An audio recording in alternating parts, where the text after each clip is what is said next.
রাসূল আকরাম সাল্লাল্লাহু আলাইহি ওয়াসাল্লাম বলেন, মুনাফিকের এক নাম্বার আলামত ইদা হাদ্দাসা কাযাবা, মুনাফিক যখন কথা বলে মিথ্যা কথা বলে, ওয়া ইদা ওয়াদা আখলাফা, ওয়াদা করলে ওয়াদা খেলাফ করে, ইদা তুমিনা খানা, আমানতের খেয়ানত করে।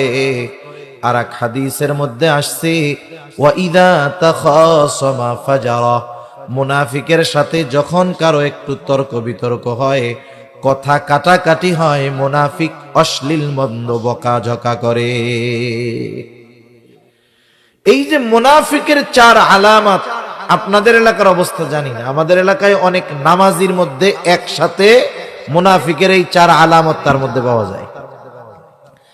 নামাজও পড়ে মিথ্যা কথাও বলে, এমন লোক আপনাদের সমাজে মনে হয় নাই? নামাজ পড়ে ওয়াদা খেলাফ করে, এমন মানুষ মনে হয় সমাজের মধ্যে নাই? নামাজ পড়ে বকাঝকা করে, এমন মানুষ মনে হয় নাই?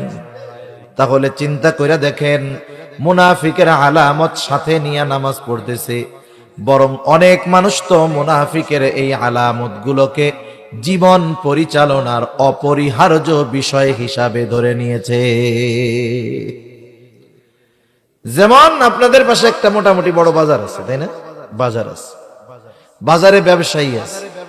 এখন তো এমন এক জামানা, কোনো ব্যবসায়ী সত্য কথা কয় না। আপনি গিয়া হুজুর ওয়াজ দিবেন যে দেখেন ব্যবসা করতেছেন, শুধু লাভই কইরেন না, এই ব্যবসার মাধ্যমে জান্নাতও পাওয়া যায়।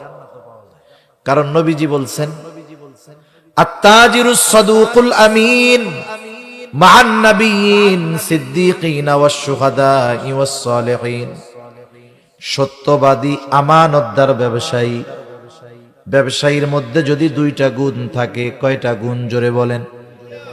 আল্লাহ তাআলার হুকুম আহকাম সেইগুলো তো মানবে, ব্যবসার জন্য স্পেশাল দুইটা গুণ।